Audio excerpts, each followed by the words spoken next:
All right, so I have Brainbox with me on the red carpet, a poet who even did a piece for this year's symposium. How are you doing? I'm doing very fine. I'm happy, actually.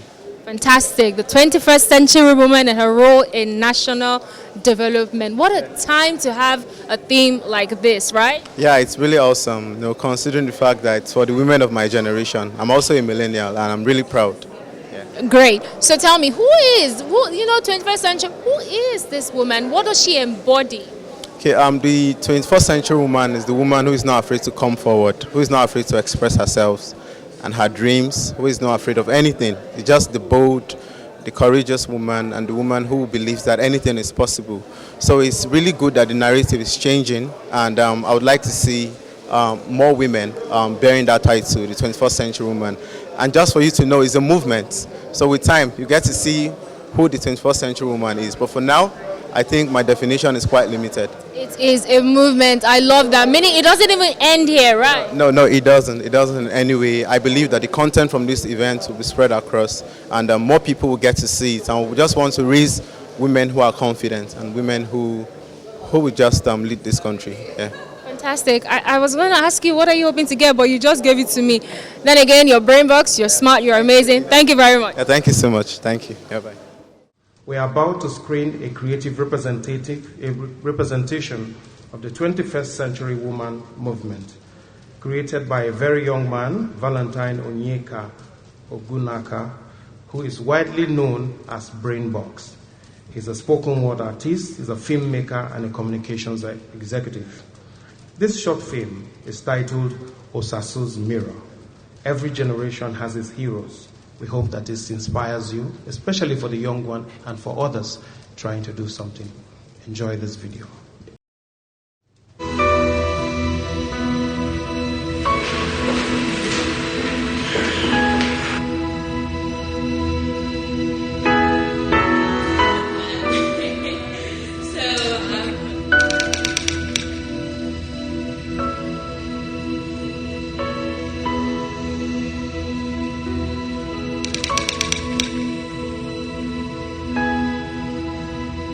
We are the change we want to see.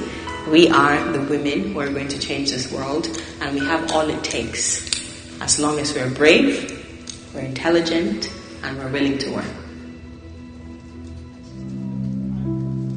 It is a common saying that every generation has its heroes.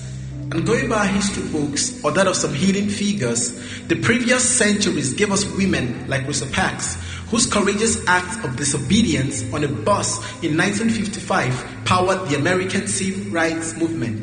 Funmilayo Ransome Kuti, mother of indigenous protests, she educated and united thousands of local women when it seemed they were hopeless in the face of colonial oppression. Queen Amina, I could still feel her gallant spirit and the expression of her sword when she mounted a horse to protect her people. She even built a wall. I guess you can find that on Google, alongside the one Dr. Stella Adadevo erected decades later to deflate the wave of Ebola. Then Maya Angelou, creative spokesperson for the cage bird. Congresswoman Shirley. A catalyst for change has to be able to withstand the insults, the humiliations, the abuses, and the slurs. What's wrong with my running for president of this country? After all, for 15 years, I have been the ghostwriter for a lot of them. And our very own Margaret Echo. The list is endless as their voices still echo, because nothing could stop the greatness in them. Those who thrived in business, in politics, in literature, and the ones we call the women in STEM. Yes, every generation has its heroes, and ours is no different. Because one gaze into the mirror of a poster girl child, Osasu, inspires hope. Not like she wears a cape, but on the rolling tape of her TV show, she's been a voice for the public, a conduit for their yearnings, for growth, for justice, and representation. Yes, she's a heart that knows empathy. Same heart I saw the other day in an IDP camp with a hamper of smiles for dozens of children who were gushing in her arms. Children who had fled broken communities and were still dealing with the images of war.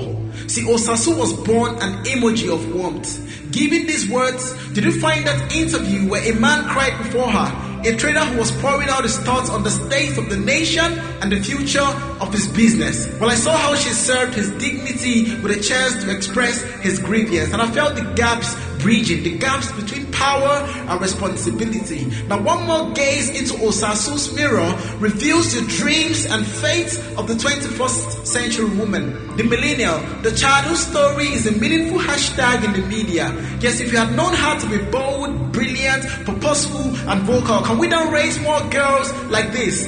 Girls who walk in the heels of self-assurance and sophistication, believing that they are free from the primitive labels of inferiority and subjugation. See, if we invest in the education of the girl child, we'll tread inequality, poverty, and gender-based violence.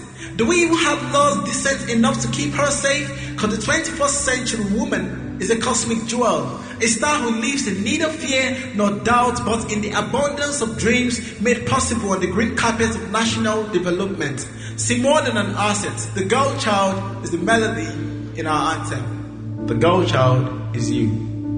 Asha, Adichie, Buchi, Onyeka, Zuriel, Dora, Flora, you.